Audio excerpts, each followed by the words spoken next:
Olá, eu sou o professor Bruno Malheiros e essa é a nossa sexta aula do curso de Planejamento de Aulas Remotas. E nessa aula a gente vai falar sobre objetivos de ensino e objetivos de aprendizagem.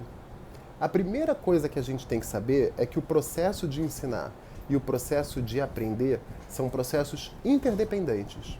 Ou seja, eles acontecem de forma independente, mas estão fortemente relacionados. Então, vamos entender o que é ensinar e o que é aprender. Ensinar é um ato sistematizado, organizado e planejado no qual uma pessoa se estrutura para apoiar uma segunda pessoa a aprender um determinado conteúdo.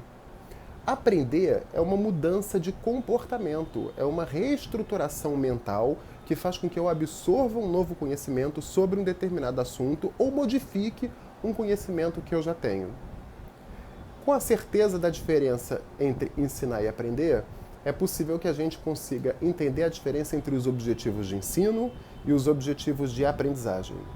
Os objetivos de ensino são todos aqueles que eu, como professor, estabeleço quando vou iniciar uma aula, um curso, uma palestra, qualquer evento de aprendizagem. Normalmente, esses objetivos começam com verbos como capacitar minha turma para, ensinar meus alunos a, fazer com que meus alunos sejam capazes de. Então, o objetivo é descrito sempre na pessoa de quem organiza o evento, na pessoa de quem ensina o processo.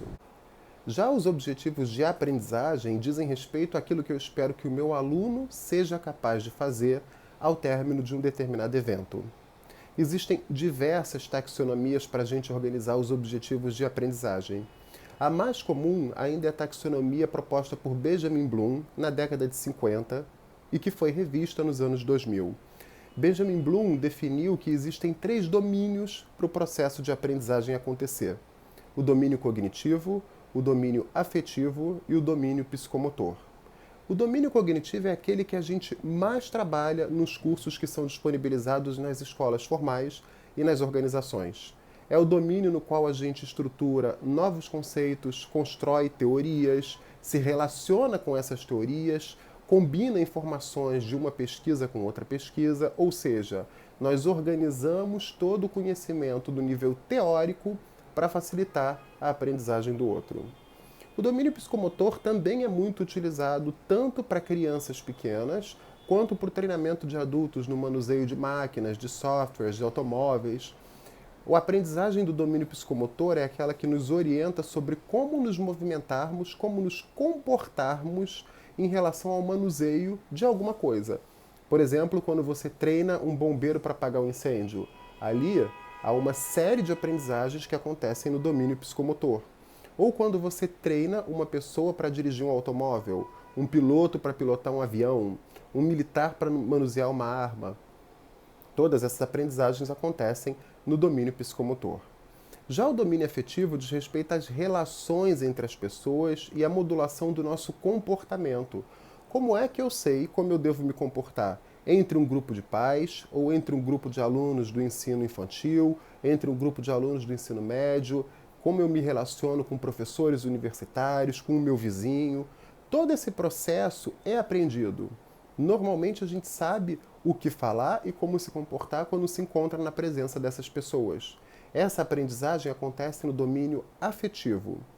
Benjamin Bloom estruturou esses 3 domínios por níveis de complexidade também.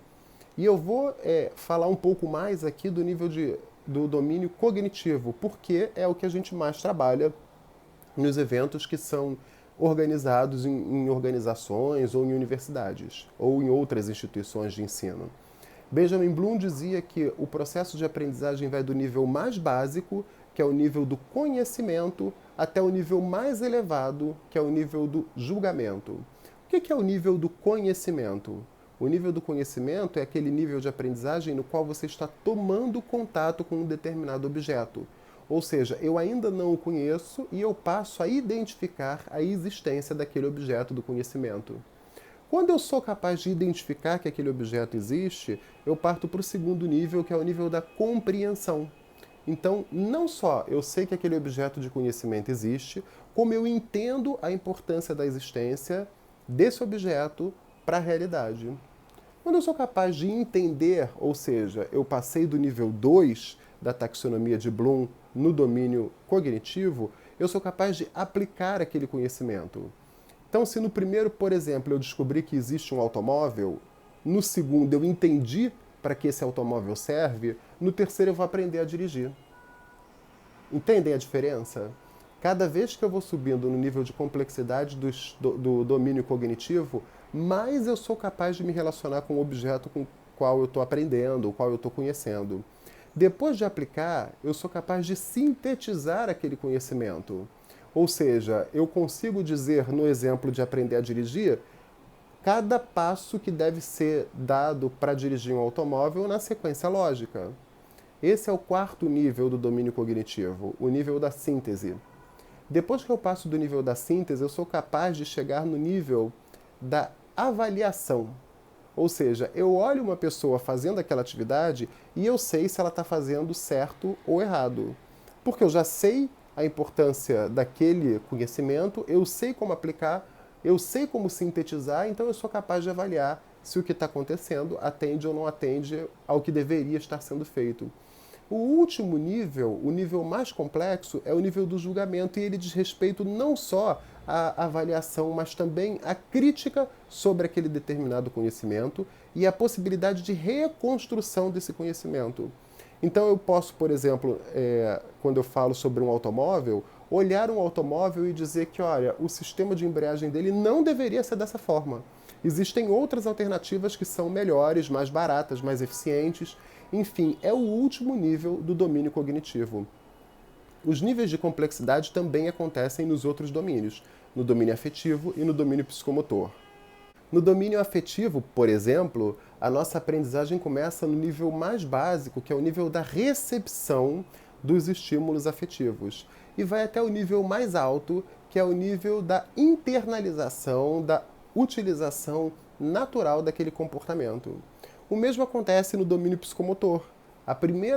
O primeiro contato que eu tenho com a aprendizagem psicomotora acontece quando eu me relaciono com aquele objeto. E eu chego ao nível mais elevado, que é o nível da naturalização do comportamento. Ou seja, eu já sou capaz de realizar aquelas atividades sem ter que pensar a respeito. A definição dos objetivos de aprendizagem é essencial para qualquer planejamento de ensino. São os objetivos de aprendizagem que fazem com que a gente selecione o conteúdo que vai ser trabalhado, organize o conteúdo para facilitar a aprendizagem dos nossos alunos, escolha os recursos instrucionais mais adequados, o método de ensino e até o processo de avaliação. Afinal, eu só consigo avaliar se eu sei exatamente o que eu esperava que o meu aluno fosse capaz de fazer ao término do processo de aprendizagem. Por isso eu sempre recomendo que se tenha um cuidado enorme na descrição dos objetivos de aprendizagem. Essa foi a nossa sexta aula do curso de Planejamento de Aulas Remotas. Falamos sobre objetivos de ensino e objetivos de aprendizagem. Eu espero que você tenha gostado, espero que você continue estudando o nosso curso e te desejo um bom estudo.